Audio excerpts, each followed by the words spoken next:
이 시간 또 저희들을 불러주시고 또 주의 말씀을 들려주시니 주여 감사합니다.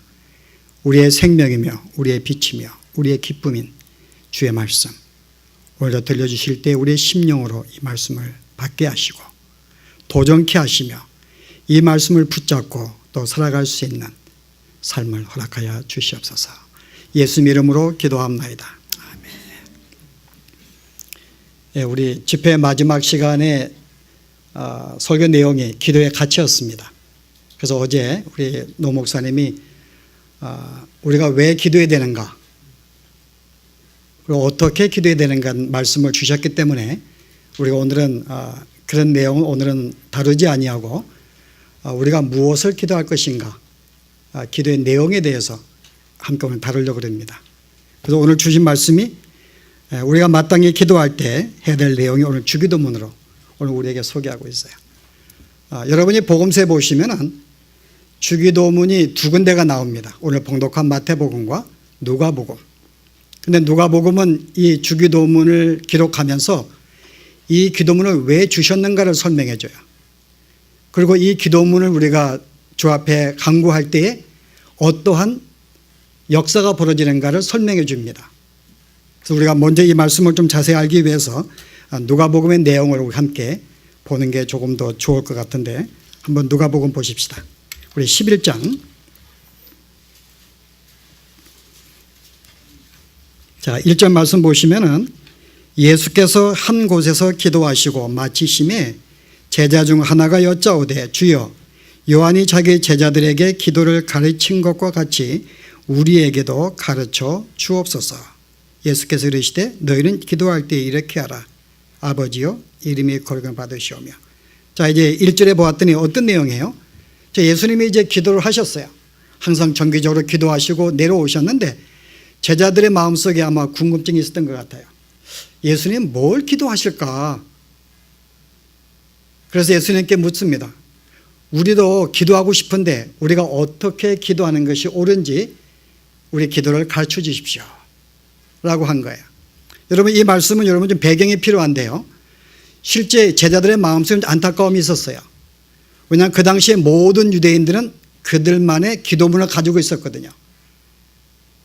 그래서 오늘 요한의 기도, 그 세례 요한이 자기 제자들에게 어떻게 기도할지를 가르쳐 주었어요.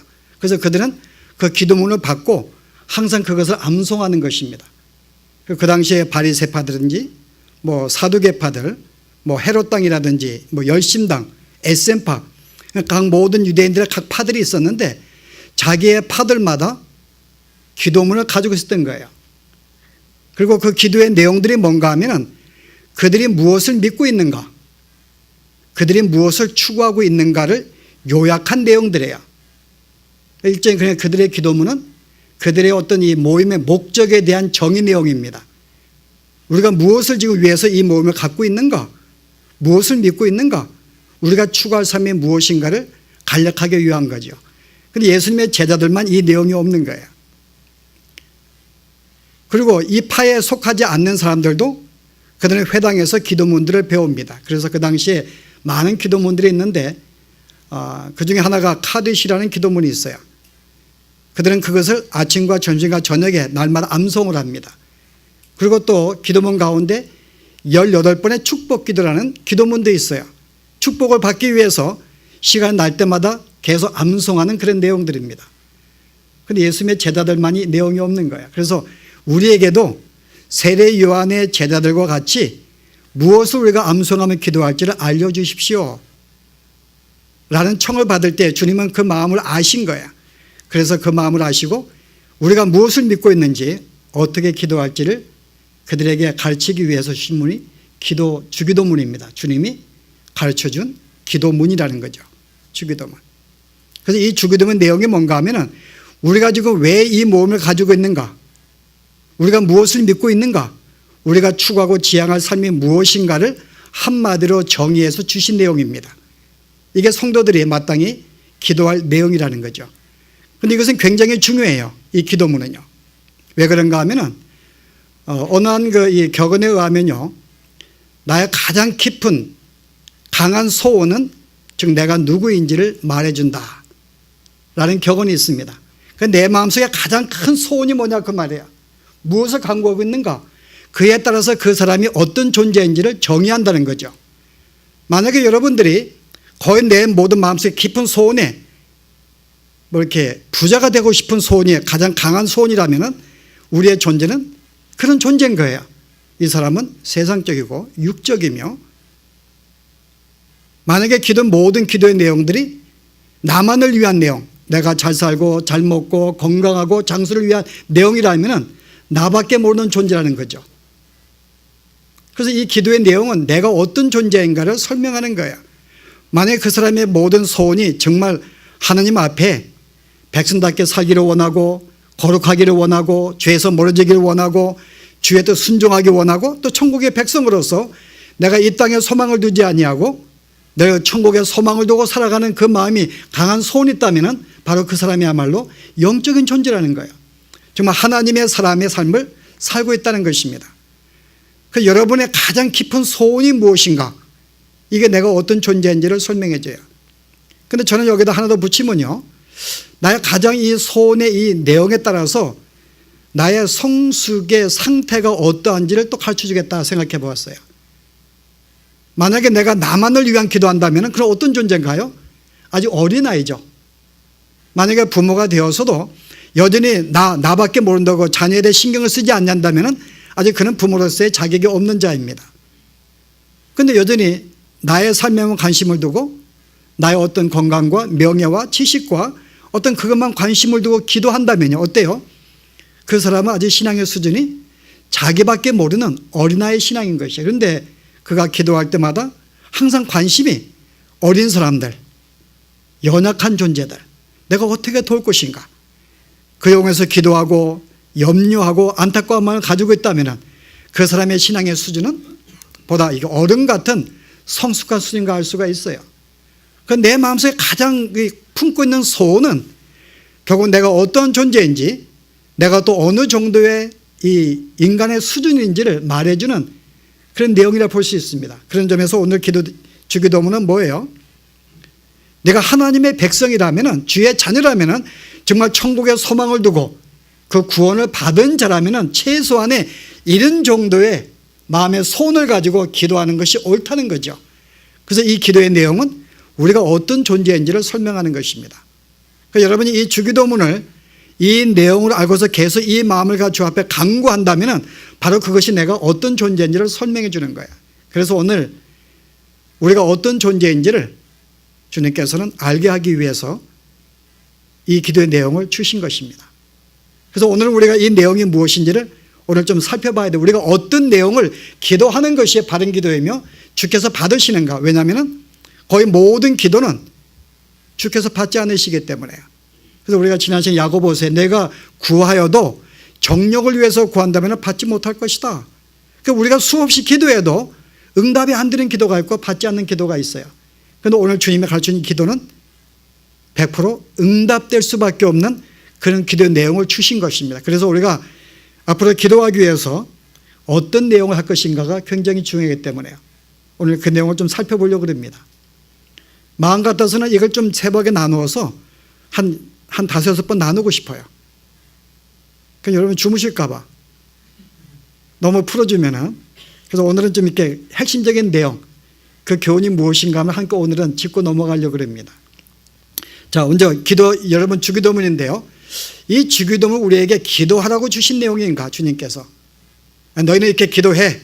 그 내용을 주신 것인가, 아니면 다른 목적이 있는가를 먼저 살펴보아야 돼요. 자, 주기도문은 왜 주셨을까요? 이 내용으로 기도하라고?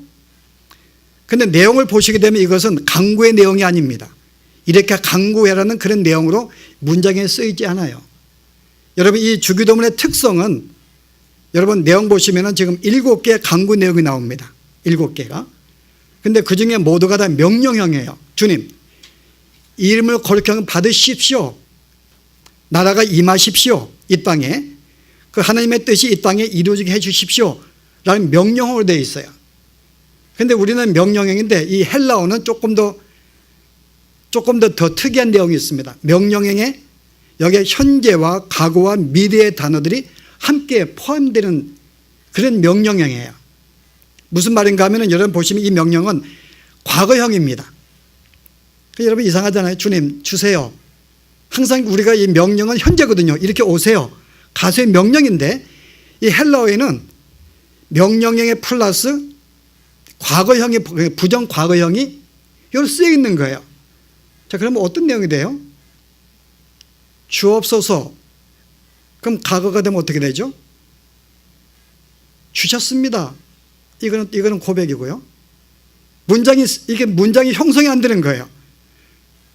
만약에 이것이 현재는 가능한데요. 과거로 쓰면은 이거 우리는 make sense가 안 됩니다. 미래도 마찬가지예요. 줄 것입니다.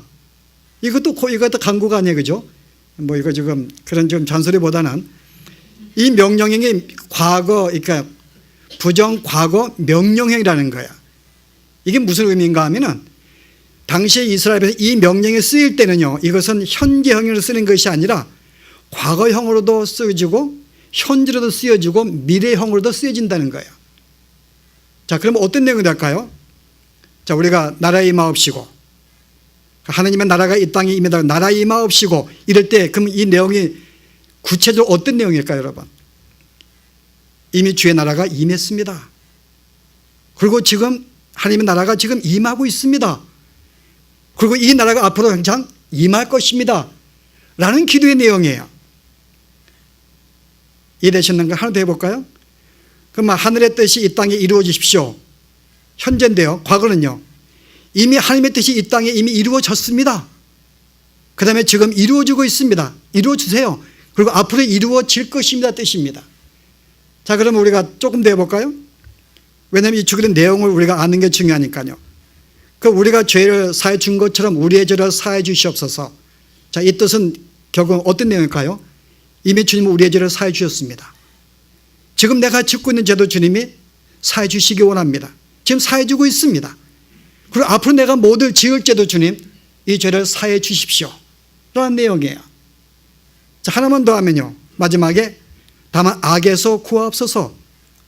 이미 주님은 나로 하여금 주의 보혈로 나를 모든 악의 세력에서 나를 구원해 주었습니다. 그 다음에 나를 지금도 세력에 나에게 이렇게 틈타지 아니하도록 주님 지켜주세요. 그리고 앞으로 뭐예요? 또 이렇게 될 것을 지켜줄 것 내가 믿습니다. 그리고 지켜주실 것을 내가 간구합니다. 이런 그런 뜻이거든요, 여러분. 그럼 이 내용을 보게 되면 이것이 간구하라는 것인가? 여러분 어떤 느낌이 들어요? 여러분 이건 간구에 하는 게 아닙니다. 간구라는 것은 현재밖에 없는데 이미 과거에 주님이 행하신 일들을 이미 고백하고 감사하고 있는 거고요. 지금 내가 함께 하심을 감사하고 있는 거고 미래에도 함께 붙잡아주고 죄 가운데 구원해 줄 것을 확신하고 주 앞에 간구하고 있는 거예요. 이것은 간구의 내용이 아니라 뭐 하라는 거예요? 신앙 고백인 거예요, 여러분. 신앙 고백. 너희는 주께 받은 그 은혜, 구원의 은혜를 주 앞에 고백하라는 것입니다. 그 죽음의 내용은 간구의 의도가 아니라 주 앞에 내 마음속에 주께 받은 그 구원의 그 은혜를 감격하며 신앙을 고백하는 의미에서 이 말씀을 주신 거예요. 자, 그러면 우리가 알고 있는 기도는 뭘까요? 주님이 우리의 기도를 가르쳐 주었습니다. 그게 주기도문이에요. 만약 이것이 어떤 주 앞에 받은 은혜에 감사하고 영원한 구원을 주고 감사해서 드리는 기도라면요, 간구가 아니죠. 자, 그럼 기도의 뜻은 뭘까요? 기도는 간구가 아닙니다. 우리는 보통 기도를 간구라고 생각을 해요. 그런데 주께서는 우리에게 간구하라고 명하지 않습니다. 여러분 그 다음에 6장 보실 이후에요, 다시 마태복음 돌아가시게 되면 누가복음은 좀 더 다시 설명할 텐데, 여러분 그 다음에 계속 기도의 내용이 나오는데 뭐라 그래요? 25절 보시면은, 야 그러면 너희가 무엇을 먹을까 무엇을 마실까 무엇을 위해서 입을까 염려하지 말라. 무엇을 먹을까? 아니 공중의 새들도 내가 그에게 먹을 걸 주는데 하물며 너일까 보냐. 이거 내가 주는 거야. 왜냐하면 난 너의 아버지이기 때문에. 그 다음 뭐라 그래요? 들의 백합화를 보라 그래요. 야 그거 어떻게 자는가 생각해보라. 그가 수고도 아니하고 길쌈도 아니에요. 이 백합화가 서로 자라려고 양식 얻으려고 찾아다니 아니합니다. 스스로 뭐 거린주제 아니에요.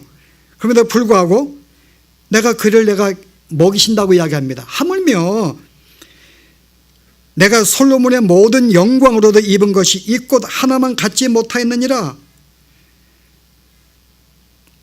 사람이 아무리 꾸며도요, 자연이 주는 이 아름다움에 비교할 수 없다는 거예요. 이렇게 내가 아름답게 꾸미고 내가 먹을 걸 주는데 하물며 뭐라 그래요? 아궁이에 던져진 들풀도 내가 하나님이 이렇게 먹히시거든 입히시거든 하물며 너일까 보냐. 이 모든 먹고 마시는 이 땅의 모든 우리에게 필요한 모든 것들은 하나님이 내가 너의 아버지이기 때문에 주신다고 하는 거예요. 이거는 간구할 문제가 아니라는 거예요. 물론 간구한다고 문제가 되는 거 아닙니다. 간구에도 그렇게 큰 하자가 있는 게 아니에요.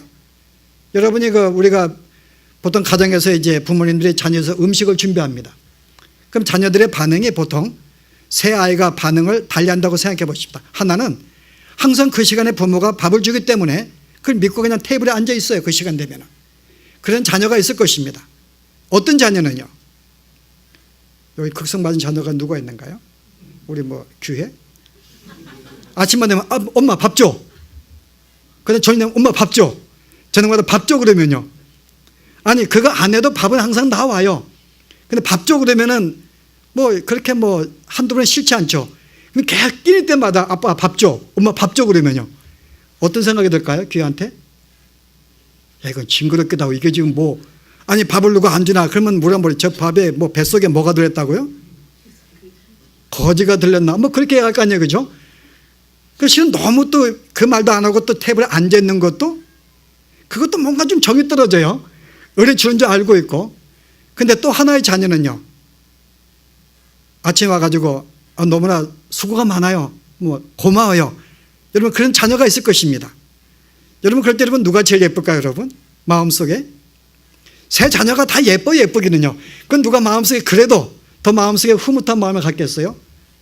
항상 자기가 수고하고 있는 자기를 인정하고 수고하고 있는 그 부모에 대해서 감사를 표하고요. 거기에 기뻐하고 있고 여러분 그 자녀가 훨씬 마음에 더 이렇게 기쁜 마음을 주는 거예요. 여러분. 그래서 오늘 이 말씀은 내가 아침 점심 저녁은 내가 주는 거야 부모기 때문에 그거 때문에 항상 와서 밥 줘 하지 말라는 거죠. 이거는 우리가 간구할 내용이 아니라는 것입니다. 그래서 우리가 실은 일상의 모든 필요한 것들은 우리는 자녀이기 때문에 다 주시는 거예요. 그래서 이거 가지고 간구할 기도의 제목이 아니라는 것입니다. 그래서 기도는 주님이 그거 간구하라고 밥 주라고 하라고 기도를 주신 게 아니에요. 이것은 다른 내용을 때문에 주신 것입니다. 뭐 때문에요? 일종의 간증이에요. 여러분. 여러분 기도라는 말은 원래 헬라어 원어의 뜻이 뭔가 하면요. 프로슈토마예요. 프로슈토마이. 뭔가 누구누구를 향하여 슈토마이가 뭔가 하면은 신앙을 고백하다 그 말입니다. 누구누구를 향하여 중재하다 그 말입니다. 그래서 엄밀하게 기도의 내용은 뭔가 하면은 이걸 주신 목적은 간구하라는 것이 아니라 주 앞에 네가 받은 구원의 감격을 내 앞에 감사하며 찬양하며 고백하라는 거예요. 정말 주님은 영광의 하나님이십니다. 나를 구원해서 감사합니다. 나를 죄에서 구원해 감사합니다. 그리고 정말 항상 내 마음속에 내 죄성이 있는데 주님 이것을 통치해 주십시오. 그리고 내가 믿습니다. 라고 하는 네가 받은 구원의 그 모든 신앙의 구원에 받은 그 내용들을 주 앞에 항상 고백하며 살라는 거예요. 이런 의미해 주신 것이 주기도문인 거예요. 주기도문은 간과를 주신 것이 아니라 신앙 고백. 그래서 기도라는 뜻은 뭔가 하면 누구를 향하여 신앙을 고백하다 그 뜻입니다. 우리로 하여금 네가 받은 구원을 항상 주 앞에 그걸 인식하고 감사하고 그렇게 살기를 소원하는 그 마음의 간증을 날마다 나에게 고백하라는 거예요. 이런 의미에서 주신 것입니다. 그래서 오늘 우리의 바른 기도는 뭔가 하면은 주 앞에 내가 받은 구원을 감격하고 표하는 것이에요. 근데 오늘 이 내용은 단순히 만약에 오늘 내용이 이 부정 과거의 명령형이기 때문에 단순히 항상 받은 은혜만 고백하는 그 내용이 아니죠. 이미 과거라면은 주사 감사합니다. 그리고 앞으로 모든 미래에도 나를 영원하게 구원할 것을 믿습니다 하는 것은 일종의 신앙 고백이기 때문에 이것은 단순히 기도로 간구로 끝나지 아니하고 뭐 하라고요? 그것을 내가 고백하며 또 그런 삶을 간구하며 그렇게 살기를, 그리고 이 땅에 고백으로 끝나지 아니하고 실제 삶의 현장 속에서 그러한 삶을 살라고 하는 것입니다. 그래서 주기도문은 단순히 1시간 무릎 꿇고 주기도문에서 예배를 패하는 순서가 아니라 모든 삶의 현장 속에서 항상 이 신앙 고백과 이것을 내가 느끼고 강구하고 그렇게 삶의 현장 속에 살라고 하는 우리의 삶의 지침서를 말하고 있는 것이죠. 그래서 주님 뭐라 그래요? 우리가 데살로니가 전서 5장 18절에 너희는 쉬지 말고 기도하라. 쉬지 말고. 어떻게 주기도문을 우리가 쉬지 말고 기도하면 어떻게 돼요? 아마 어떤 분은 빨리 한 분은 1000번도 할 거야 하루에. 그러나 그것은 중언부언이에요. 의미를 알지 못하고 여기서 쉬지 말고 기도하라 그 의미가 뭘까요? 엄밀하게는요. 내가 무릎 꿇고 항상 주기도문을 반복하는 의미 아니죠.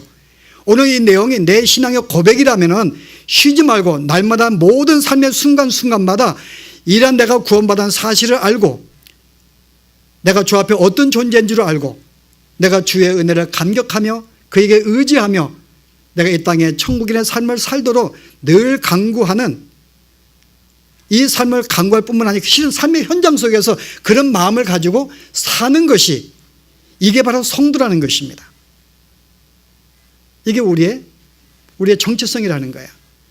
그래서 오늘 이 기도의 내용이라는 것은 단순히 예배 시간에 한 해 순서로 끝나는 게 아니라 실제 삶의 현장 속에서 내가 부흥받음을 감사하고 지금도 내가 감사하고 있고 항상 내가 죄의 세력에서 벗어날 것을 간구하면서 또 주께서 도와줄 걸 믿으면서 주 앞에 의지하고 사는 삶, 이 신앙의 고백, 바로 이것이 우리가 간구할 기도의 내용인 거죠. 그래서 우리의 주기도문은 단순히 하나의 기도로 한 번 5분에 끝나는 내용이 아니라 삶의 현장 속에서 늘 그렇게 사라져야 되는 삶인 것을 우리에게 일러주시기 위해서 이 말씀을 주신 것이죠. 이게 바로 이 주기도문의 특징입니다. 그래서 오늘 그러면 우리가 무엇을 고백하며 무엇을 감사하며 어떤 마음을 가지고 오는 것인가, 이 내용을 살펴보아야 돼요.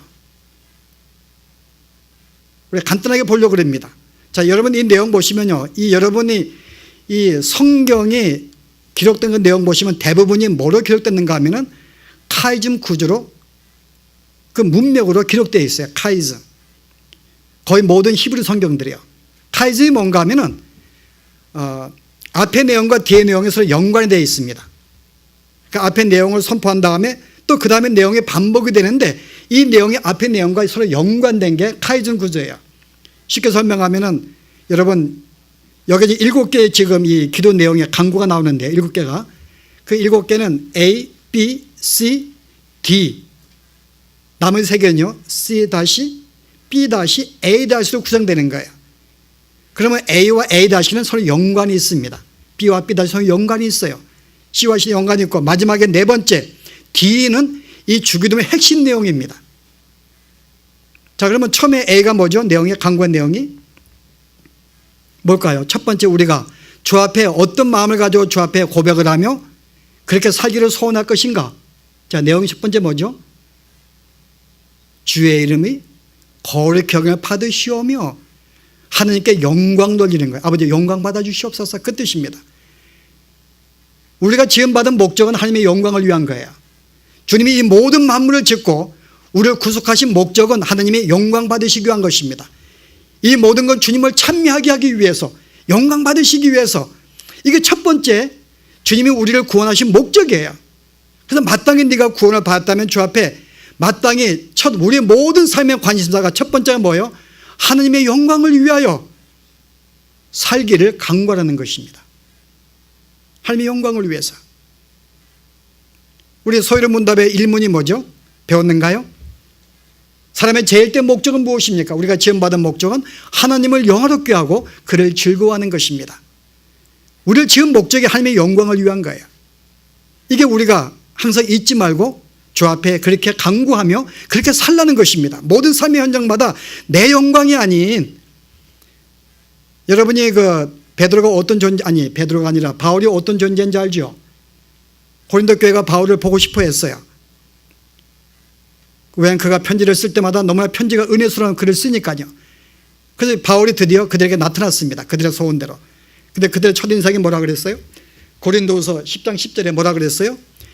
야, 그가 보낸 편지, 성경을 볼 때는 힘이 있었는데 그의 몸을 대할 때는 너무 약하고 그의 말은 시원치 않다 라는 게 평이었어요. 이게 바울이 어떤 존재인가를 설명했어요. 바울은 몸이 약했어요. 그는 병든 자였습니다. 그가 다메섹에서 교회를 핍박하러 가다가 주님 만난 그 이후로 눈이 그 이후로 눈이 나빠졌던 사람도 있고요. 여러 핍박 속에서 그는 매를 맞는 속에 그 몸이 병들었어요.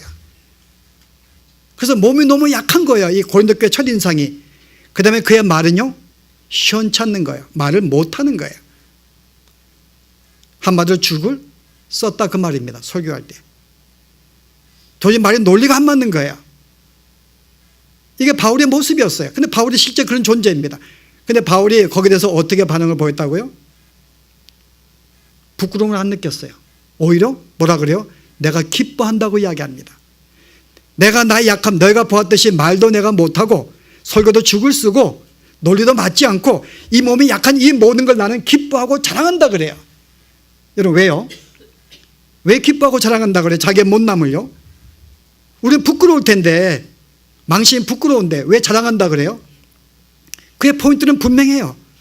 만약에 너희가 기대한 대로 내가 정말 이 글을 얼마나 내가 잘 썼어요. 이게 정말 글이 너무나 능력 있고 은혜가 넘치고 말씀 하나하나만 나에게 큰 힘이 되는데, 이런 내가 말씀을 증거할 때 여러분 은혜를 받습니다. 그러면 누가 칭찬을 받는다고요? 내가 칭찬받는 거예요. 내가 영광 받는 거예요.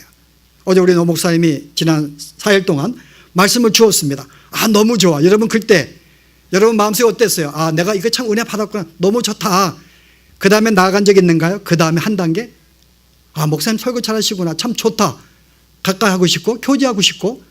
근데 그 다음에요, 우리 주님은, 아니 이 모든 것은 우리가 하나님의 영광을 위해서 말씀 선포되는 건데 우리 주님은 감춰진 거예요.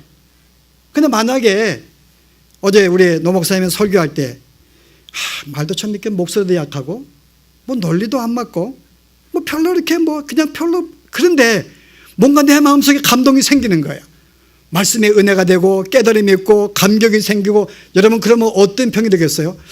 목사가 죽을 썼는데 설교는 왜 내 마음속에 감동이 있을까? 왜 깨달음이 줄까? 그러면 하나님이 역사하셨구나. 하나님이 역사하셨구나. 그래서 하나님을 찬미할 거 아닙니까? 바울이 그거 말하고 있는 거예요.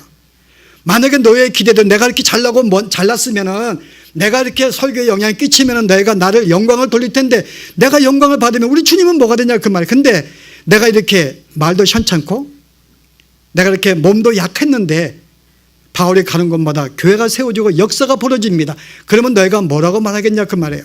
이런 하나님의 능력이야. 하나님이 도우셔서 그럼 너희가 하나님께 영광을 돌리지 않겠냐 그 말입니다. 이게 바울의 목회 철학이었어요. 바울은 한 번도 자기에게 중점을 두기를 원치 않습니다. 칭찬받거나 자기에게 모든 초점이 갖기를 원치 않았던 거예요. 내가 비록 못나도 나를 통하여 하나님의 영광 받는데, 이게 바울의 삶이었어요. 이게 성도의 삶에 대해야 한다는 것입니다. 우리의 관심은 인간이 아니에요 여러분. 하나님이라는 거죠. 하나님의 영광. 왜냐하면 우리는 이를 위해서 지음받았고 이를 위해서 우리가 구원을 받았기 때문에요. 우리의 관심은 영광이에요. 그래서 오늘 주님은 우리에게 첫 번째, 네가 살든지 먹든지 마시든지 하나님의 영광을 위해 살아. 모든 관심이 하나님의 영광이라는 거죠. 정말 하나님의 높이기 위해서, 감사하고 찬양하기 위해서 이 삶이 우리의 삶 속에 가장 중심이 있어야 한다는 것입니다. 내 영광이 아니라, 나의 만족과 기쁨이 아니라. 그러면 이를 위해서 어떻게 하라고요? 마지막에 A-가 있습니다. 그럼 우리가 하나님의 영광을 위해 살기 위해서 어떻게 하라고요? 마지막에 다만 악에서 구하옵소서. 이게 매치가 되는 거예요. 우리가 죄를 짓고 있는 이상, 죄에 우리가 이끄는 이상 주 앞에 영광을 돌릴 수가 없습니다. 내가 죄를 지으면서 어떻게 영광을 돌리겠어요? 영광을 돌리는 것은 모든 죄악에서 벗어나서 오늘의 주의 말씀을 순종하는 삶을 살 때 영광을 돌릴 수가 있어요. 그런데 우리가 악에 빠진 이상, 악의 영향을 받고 있는 이상, 악을 추구하는 이상은 주 앞에 영광을 돌릴 수 없는 거예요. 그래서 마땅히 내 마음에서 가장 소원은 주 앞에 영광을 돌리는 삶인데, 이를 위해서 어떤 소원을 가지라고요? 무엇을 간구하라고요? 주님, 나에게 악에게서 지지 않도록, 악에 빠지지 아니하도록, 악의 모든 영향에서 벗어날 수 있게 주님 도와주세요. 날 붙잡아 주세요. 이거를 간구하며 살라는 것입니다. 자, 두 번째가 뭐예요? 두 번째, 우리 마음속에 가장 강하게 품어야 될 소원, 나라에 임하옵시고. 하나님의 나라가 이 땅에 임하라는 거죠. 하나님 나라가 우리 마음속에 임해 주십시오. 무슨 뜻이에요 여러분? 나라가 임한다. 하나님 나라가 임한다. 하나님의 나라가 임하면 어떤 특징이 벌어지죠? 하나님의 나라는 하나님을 통치하는 거예요. 하나님 우리를 지배하고 우리를 다스리고 통치하고 우리를 다스리는 것입니다. 그런데 우리는 항상 하나님의 통치를 받고 싶지 않는 거예요. 마음은 그런데 항상 나라는 존재는 내가 나를 주관하고 내 뜻을 추구하려고 그래요. 이게 내 뜻입니다. 내 명예와 내 지식과 내 건강과 내 상과 내 가정과 내 뜻이 있는 거예요. 그런데 하나님의 뜻이, 하나님의 나라가 나에게 온전히 임한다면요, 저는 내 뜻은 아무것도 없는 거예요. 100% 주의 뜻대로 하옵소서. 나의 모든 계획을 버립니다. 나의 모든 생각을 버립니다. 주께서 인도하시는 대로 라는 고백이 달려있는 거예요. 그래서 우리 마음속에 항상 하나님의 나라가 임하는 건 주의 통치가, 주의 섭리와 주의 역사가 항상 내 마음에 임해서 주님, 주의 백성답게 정말 주의 뜻대로 사는 사람이 되기를 소원하는 그 마음을 갖기를 소원하는데요, 이게 내 기도가 돼야 되고 그러한 삶이 현장에 나와야 된다는 거죠. 그래서 어떻게 기도하라고요? 자, 마지막에 B다시가 뭐죠? 주기도문 또 한참 외워야지 마지막에 나오겠죠, 그죠? 예. 뭐예요? 우리 어떻게 시험에 들지 말게 하옵시고, 그거 기도하는 거예요. 하나님의 나라가 임하고 통치가 임하기 위해서는 내가 시험에 들지 않도록 기도하는 것입니다. 시험은 왜 시험을 들어요? 항상 마귀는 우리를 시험합니다. 이 시험은 하나님의 시험이 아니에요. 사단이 주는 시험입니다. 사단은 우리로 하여금 시험을 줘요. 뱀이 와서 아담과 하와를 꼬실 때 뭐라 그랬어요? 그의 목적은 하나님의 말씀에 불순종하게 만드는 것입니다. 주의 뜻에 반대가 되게 살게 만드는 게 이게 사단의 시험이에요. 하나님은 우리에게 이런 삶을 원하는데, 이렇게 우리가 통치되어서 그의 뜻대로 살기를 원하는데 항상 우리는 시험 중에 있어요. 마귀가 시험하기 때문에 뭐예요? 그의 뜻에 순종하지 않고 내 뜻대로 살도록, 내 생각대로 살도록 한다는 거, 이게 우리의 시험입니다. 그 주님은 세상에 몰두하지 말라 하는데 우리는 자꾸 우리는 세상을 바라보게 돼. 이 시험이에요. 야, 세상에 오면 주는 기쁨이 큰데, 주는 기쁨이 있고 즐거움이 있고 너의 자존심과 모든 명예가 큰데 왜 그거 추구하지 않아? 그거 하나님이 너를 만들 때 주신 축복이야. 너를 만든 이유는 이 땅에 모든 번성하고 충만하고 세상을 누리라고 주신 거야. 그건 누려야지 라고 사탄이 우리를 유혹하는 거예요. 그래서 우리는 항상 시험 가운데 있습니다. 그럼 우리는 참된 신앙이 있으면은, 아, 이거 아니지, 나를 위해서 아니지, 이 모든 나를 만든 모두의 영광을 위한 것인데, 그건 내가 항상 시험 받고 있는 중이에요. 그래서 뭐라 그래요? 정말 주의 통치를 받기 위해서 이런 시험 속에 내가 이길 수 있도록, 사단의 시험에 넘어가지 않도록, 그래서 어떻게 해요? 우리를 시험에 들지 말게 하옵시고 시험에 빠지지 않도록, 넘어지지 않도록 주님 나를 강하게 붙잡아 주세요. 정말 내가 주의 뜻이 무엇인지 분명히 알고 항상 주의 통치에 내가 따라갈 수 있도록 주님 나를 좀 붙잡아 주세요. 내가 너무나 유혹이 많습니다. 너무나 시험이 많은데요, 시험에 들지 않게 해주세요. 이게 우리의 간구의 내용이 되어야 될 것이고, 우리의 삶의 현장 속에서 누가 시험에 빠지지 않도록 이기며 사는 것이, 이게 우리의 신앙이라는 것입니다. 자, 마지막 하나 더 있죠. 뭐죠? 주의 뜻이 하늘에서 이룬 것 같이 땅에서 이루어지이다. 하나님의 뜻이 이 땅에서 이루어 달라는 거예요. 자, 하나님의 뜻이 뭘까요? 여러분, 하나님의 뜻을 한마디로 요약한다면 뭘까요? 우리를 향하신 하나님의 뜻이 있습니다. 그 뜻이 한마디로 요약하면요, 잘 먹고 잘 사는 것? 여러분, 요한복음에 하나님의 뜻이 6장에 보시면 분명히 우리에게 소개하고 있는데요. 자, 보십시다. 6장 요한복음 38절에요. 39절 볼까요? 나의 보내신 이의 뜻은 아버지의 뜻입니다. 누굴 향해서요? 예수님의, 그의 아들 예수님을 향한 뜻이에요. 내게 주신 자 중에 내가 하나도 잃어버리지 아니하고 마지막 날에 다시 살리는 이것이니라. 예수님이 오신 목적은 이미 창세전에, 우리 에베소 1장에 이미 우리가 창세전에 우리 택할 자를 이미 구원받을 자 예정하셨어요. 이들을 한 명도 잃어버리지 아니하고 다 구원하는, 이것이 아버지의 뜻입니다. 예수님을 향한. 예수님은 그 뜻을 붙잡고 십자가에 죽으셨고 지금도 나를 위해서 간구하고 있고 성령을 보내어서 이 약속을 지금 행하고 있는 거예요. 그런데 우리를 향한 뜻이 있습니다. 그게 뭐예요? 내 아버지의 뜻은 아들을 보고 믿는 자마다 영생을 얻는 이것이니 세상을 향한 하나님의 뜻은 뭐죠? 저들이 예수 믿고 구원받는 거예요. 이게 아버지의 뜻입니다. 이 뜻이 이루어달라는 게 이 땅에서요. 그럼 무슨 내용이었어요? 항상 우리 마음속에 정말 구속사역이 주에 예정된 사람들이 구원받기로 책정된 모든 사람들이 구원받기를 항상 간구하는 거죠. 이를 위해서 어떻게 기도하라고요? 자, 그 다음에 C다시가 뭐죠? 우리의 죄를 사하여 주시옵소서. 주님이 오신 목적은 우리의 죄를 사하여 구원시키기 오신 것입니다. 그래서 하나님, 나의 죄를 좀 사해 주세요. 내가 죄의 오염 전전 벗어날 수 있도록. 비록 내가 죄의 죄책에서 벗어났지만은 예수 믿고 이미 죄의 책임이 없어요. 사망이 없습니다. 그런데 여전히 지금에도 우리의 죄의 세력권이 있는 거예요. 이제는 죄를 짓지 않냐, 죄의 오염에서 벗어날 수 있도록 기도하라는 것입니다. 그래서 오늘 그 내용이에요. 우리를 우리의 죄에서 사하여 주옵시고, 우리로 뿐만 아니라 지금 죄를 짓고 있는 저 백성은 어떻게 해요? 국리를 여기사 주님 저를 죄를 사해 주시고 하나님의 자녀 삼아주세요. 이게 우리의 기도의 내용입니다. 이게 하나님의 뜻인 거예요. 하나님의 뜻으로 우리가 구원받는 것입니다. 이 뜻이 이 땅에서 이루어지도록 어떻게 하라고요? 항상 우리의 죄를 사할 수 있도록 복음이 역사하여 우리를 구원해서 구원에 이룰 수 있도록 기도하라는 것입니다. 이것은 우리가 단순히 기도가 아닌 우리의 삶의 현장 속에서 늘 형제를 위해서 기도하고 복음을 증거하며 붙잡아주는 이 모든 삶에 포함되어 있는 거죠. 이것이 우리가 가질 핵심적인 가장 강한 소원이 된다는 거예요. 하나님의 영광을 위한 삶, 지금 하나님의 통치가 항상 우리에게 이루어지는 삶, 주의 뜻이 땅끝까지 이루어지기 위한 삶, 이를 위해서 우리가 어떻게 하라고요? 죄의 세력에서 벗어나고 또 우리가 어떤 죄사함을 받기를 항상 간구하고 시험에 들지 않도록 나가 나를 시험할 때 이길 수 있는 그런 마음을 소원을 품고서 이거는 늘 그런 소원을 주 앞에 아뢰면서 또 그렇게 만들어 주었어요. 이미 과거입니다. 이것을 감사하고 고백하면서 지금도 이루어지기를 소원하면서 나중에 그렇게 이루어질 것을 믿으면서 주 앞에 의지하고 사는 삶, 이게 우리가 가장 소원을 품으라는 거죠. 그게 바로 내가 어떤 존재인지를 알 수 있는 거예요.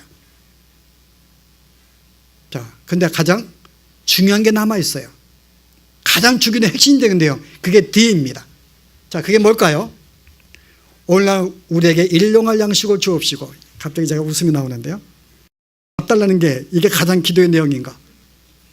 굉장히 중요한 내용이에요. 오늘 우리에게 일용할 양식, 이게 D이기 때문에 가장 핵심적인 내용입니다. 시간이 지금 한 5분 더 해야 되는데 할 수 없죠, 그죠?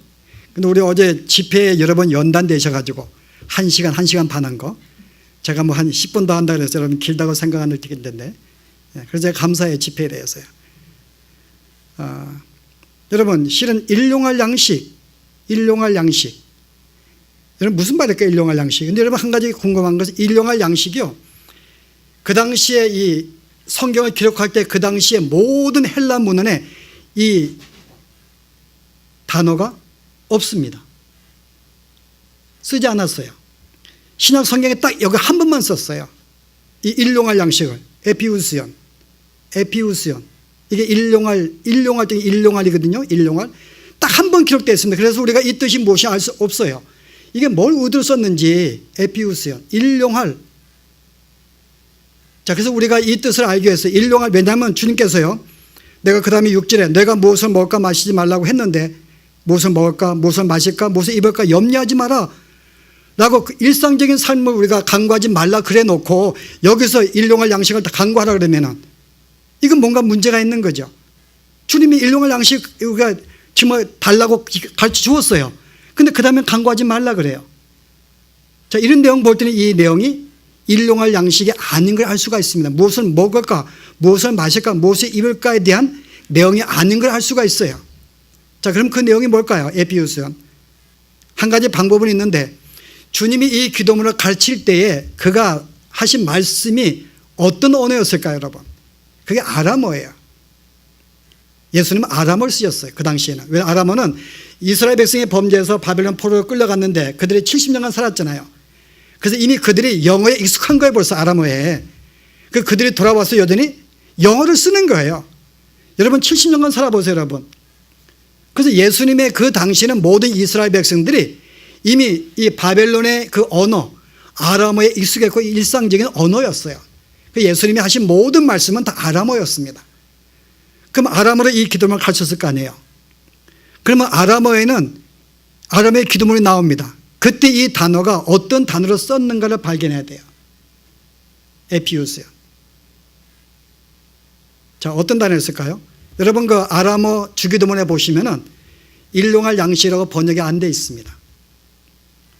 이것은 내일의 양식으로 번역이 되어 있어요. 내일의 양식. 마헬. 이 아람어 마헬이라는 말은 24시간의 내일이 아니라 앞으로 다가올 내일. 종말론으로 주님의 재림 때, 마지막 때죠. 그때 우리에게 주어질 양식. 그게 생명의 양식이죠. 생명의 양식. 여러분 실은 이거 기도하고 여러분 지금 눈빛이 지금 이게 그러한가 그러는데 여러분 그 누가복음에 보시면은 한번 보실래요? 아까 우리 누가복음 11장에 일용할 양식에 대해서 여러분 그 밑에 주제가 나와요. 혹 어떤 사본은 뭐라 그래요? 우리에게 어디죠? 아유, 내가 지금 성경을 잘못 폈네. 예.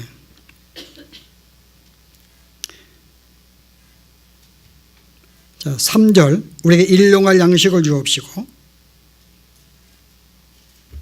여기 마태복음인가요 제가? 예, 마태복음. 예, 제가 지금 성경을 미안해요. 예, 제가 지금 제정신이 아니에요 지금. 너무 하도 은혜 빠져가지고 지금 비봉사문관에 삽니다. 예. 마태복음에 보시면은 11절에 우리에게 일용할, 거기서 일용한 다음에 뭐가 나오죠? 번호가?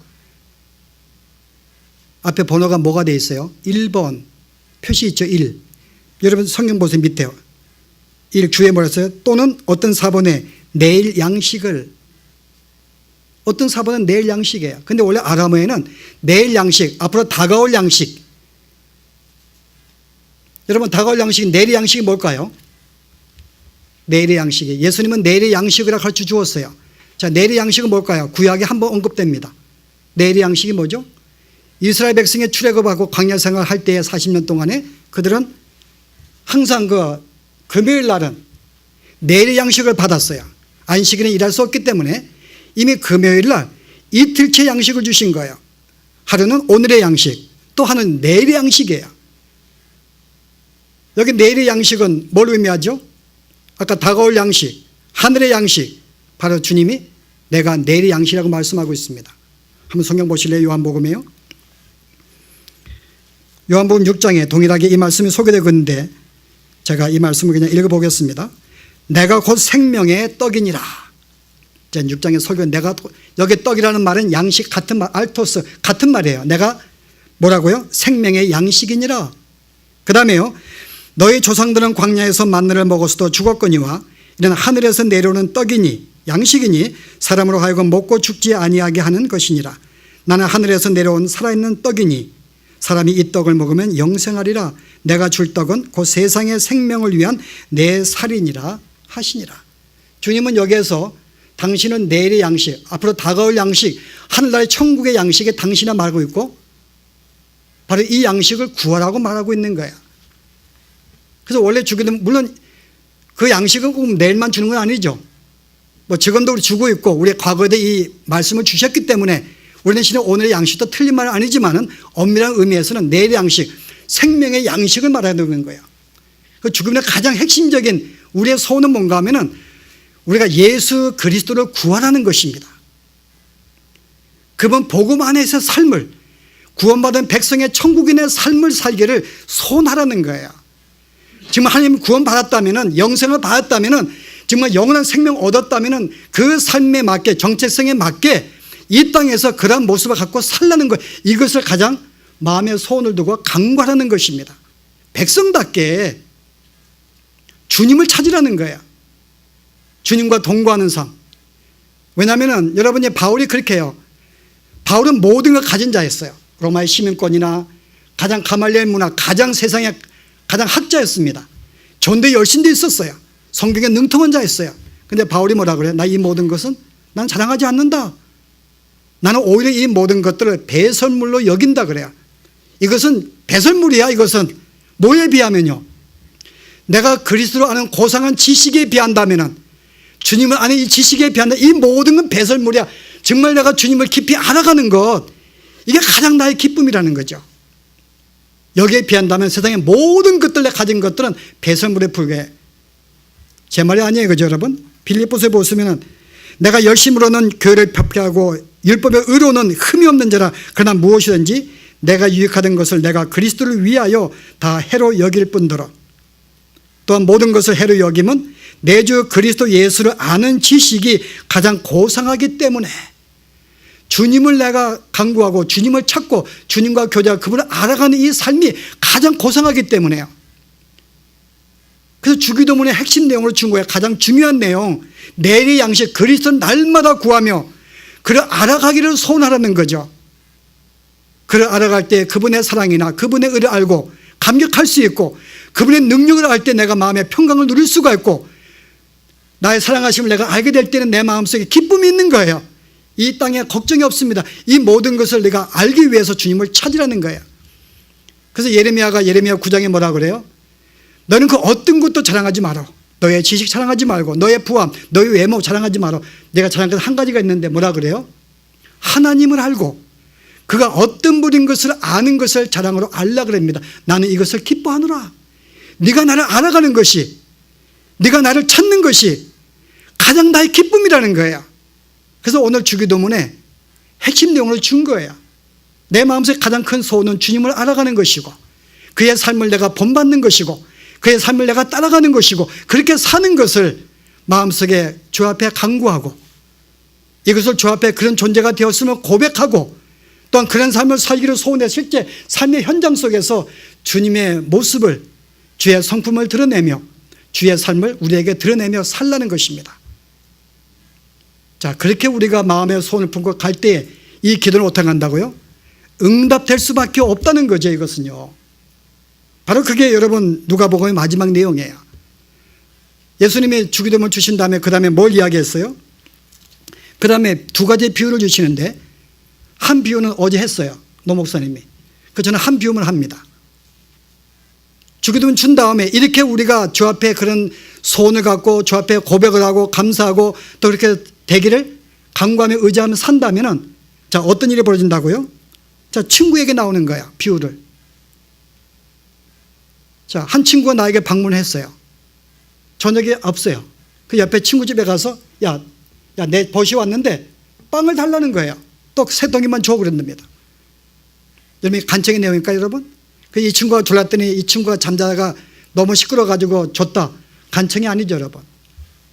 우리가 이 성경은 잘못 번역된 거예요. 원래 간청이라는 단어는 예수님이 원래 기록할 때 이 단어가 쓰지 않았어요. 근데 간청이라는 단어가 실제는 이 3세기, 4세기에 이 헬라어 성경을 라틴어로 번역할 때, 왜냐하면 그 이로 좀 라틴어 썼기 때문에 라틴어로 번역할 때 이 단어를 간청이라고 단어를 번역을 했어요. 그래서 마치 이것이 마치 간청이라고 우리가 알고 있어요. 근데 이 친구는 한 번도 간청한 적 없어요. 떡 달라 했더니 그냥 문 열어주었어요. 간청이 아닙니다.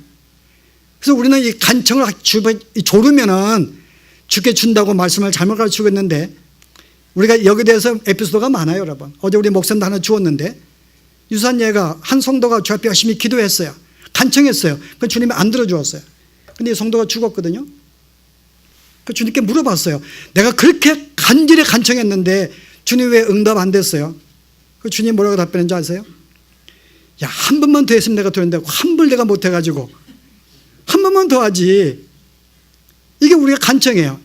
여러분, 우리가 세상의 부모들도 자녀가 조른다고 다 주던가 여러분? 유익하지만 안 줍니다. 세상의 부모도 간청한다고 조른다고 다 안 주는데 하나님이 주신다고. 이거 간청의 문제가 아니에요, 여러분. 원래 뜻이 뭘까요, 여러분?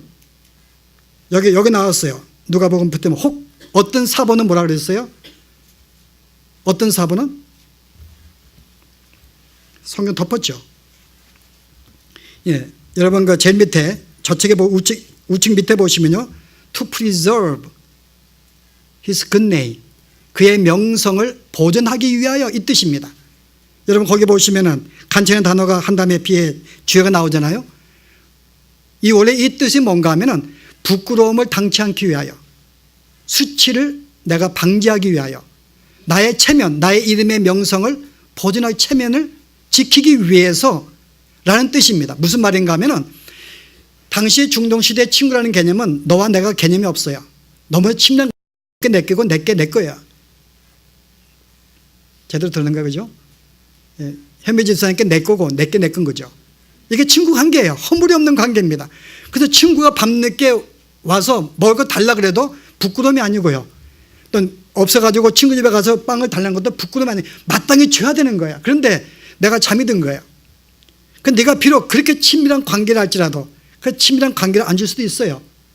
내가 너무 피곤하면, 피곤해서 혹시 주지 않을 수가 있을지 모르지만은 뭐예요? 너의 체면을 위하여, 너의 명성을 위하여, 부끄러움을 당치 않기 위해서라도 뭐라 그래요? 이거는 내게 줄 수가 없노라 하겠느냐? 그래 왔다고 네가 부끄러움을 내가 당할 텐데 안 주면은 내가 명성을 위해서도 내가 일어나서 뭐예요? 내가 이것이 내가 줄 수가 없노라 하겠느냐? 하지 아니한다는 거죠. 내 명성을 위해서라도 일어나 준다는 거죠. 친구 관계로는 안 줄 수 있지만 피곤해서 내 이름의 명성을 위해서는, 체면을 위해서, 부끄러움을 당치 위해서는 마땅히 일어나 준다고 하는 거야. 뭘요? 주기도문입니다. 너가 이 같은 구원을 받은 이 사실을 내가 고백하고 이 마음을 손을 붓고 그런 하나님의 백성으로서 살기를 소원하는데 내가 왜 그런 소원을 안 들어줘? 그 말이에요, 여러분. 그래서 오늘 뭐라 그래? 그 다음에 구하라. 이마다 받을 것이요. 뭘 구하라고요? 일용할 양식이 아니에요. 이 먹고 마시는 문제가 구하라는 게 아닙니다. 여기 구하라는 것은 예수를 구하라는 거예요. 왜냐하면 이 단어가 그렇게 풀어주고 있어요. 구하라는 단어가 여기는 아이테오인데, 아이테오는 마땅히 받을 것을 당당하게 요구하라 그 말이에요. 다시 말해서 빚 갚으세요 그 말이에요. 빚 갚으세요. 그 내가 이 기도할 때 하나님 앞에서 어때요? 하나님 빚 갚으세요 그 말이에요. 당당하게 주셔야 되고, 뭔가 우리의 빚을 졌어요 하나님께서요. 그 당당히 요구하는 것입니다. 그 빚이 뭘까요? 그게 아들인 거예요. 내가 아들을 보내어서 너를 구원하겠다는 것을, 내가 장성한 백성을 삼으시 영원한 생명을 삼을 때 이 약속을 우리에게 주신 거예요. 나에게 빚을 졌죠. 이거 갚으라는 것입니다. 그 구하라는 말은 예수 그리스도를 당당하게 구하고 그 안에서의 믿음의 삶, 성숙의 삶, 믿음의 성장, 영원한 그 어떤 생명되는 것을 당당하게 주 앞에 구하라 그 말 내용이에요. 내가 왜 안 주겠냐 그 말이에요. 마땅히 주지. 그래서 마지막에 뭐라 그래요? 마태복음은 내가 이 생선 달라면은 뱀을 줄 부모가 어디냐? 악한 부모도 좋은 거 주는데 하물며 뭐라 그래요? 마태복음은 왜 내가 너에게 아버지인데 왜 좋은 거 주지 않겠는가? 그 누가복음은 다른 걸 이야기해요. 좋은 것이 뭐죠? 마태복음 내가 가장 좋은 것으로 왜 안 주겠어? 세상의 부모도 가장 좋은 걸 주는데 하나님에게 가장 좋은 것 주지. 근데 누가복음은 똑같은 내용에 뭐라 그랬어요? 아버지께서 구하는 자에게 성령을 주시지 않겠는가? 이게 가장 좋은 거예요. 내가 너에게 가장 좋은 걸 줄 텐데 이게 성령이라는 거죠. 성령을 내가 왜 안 줘? 구하는데. 왜냐하면 성령이 오셔야지만이 구속을 깨닫게 되고 천국을 알게 되고 나의 부족함을 알게 되고 의지하게 되고 구원에 감격하게 되고 성령이 역사한대요. 그 성령이 오시면 우리에게 모든 걸 가르쳐 주어요. 내가 너에게 왜 성령을 왜 안 주겠어? 네가 나를 구하는데, 예수를 구하는데 내가 너 왜 안 주겠냐 그 말이에요. 마땅히 주지에 가장 좋은 것으로 그걸 내가 받음으로써 그런 삶을 살 수가 있으니까요. 그래서 오늘 이것이, 오늘 우리에게 주님이 주신 이 기도의 내용은 주기도문인데, 이것은 단순히 우리의 삶의 현장 속에 예배 시간에 모일 때마다 끝날 때 부는 한 번 외치는 주기도문으로 쓰라고 주신 게 아니라는 거죠. 신앙의 고백이야. 네가 어떻게 구원을 받게 된 것을, 과거를 네가 알고 감격하며 앞으로 어떻게 살 것인가를 고백하는 이 간구의 내용이 우리의 기도의 내용이 되어야 될 것이고 우리의 삶의 현장이 되어야 한다는. 그래서 마지막의 내용이 오늘 그것입니다. 내가 형제를 용서하지 않는다면 나를 용서하러 오신 거예요. 나를 구원하러 오신 거예요. 네가 이렇게 놀라운 신앙의 고백을 하고 구원을 감격을 하고 그렇게 살기를 소원하고 그렇게 내가 완전히 믿고 살고 있는데, 그런 네가 형제를 용서하지 않는다면, 네가 그러한 삶을 실천하지 않는다면, 네가 사랑을 베풀지 않는다면 그를 구원하기를 네가 하지 않는다면 너 이 기도는 아무 의미 없는 거야. 실제 너는 구원받은 자가 아니라는 거죠. 네가 지금 구원의 감격을 받은 자라면 마땅히 형제의 허물도 긍휼히 여기고 그의 죄도 사하기를 간구하고 그를 붙잡고 갈 수밖에 없다는 거예요. 그러나 그렇지 않으면 너는 구원받은 존재가 아니지. 경험하지 않았기 때문에 그렇게 말씀 맺는 것입니다. 그래서 오늘 우리에게 주신 바른 기도, 우리가 수없이 기도하지만은 마땅히 우리가 날마다 주 앞에 끊임없이 쉬지 말고 기도하는 내용이 무엇인지를 알고서요.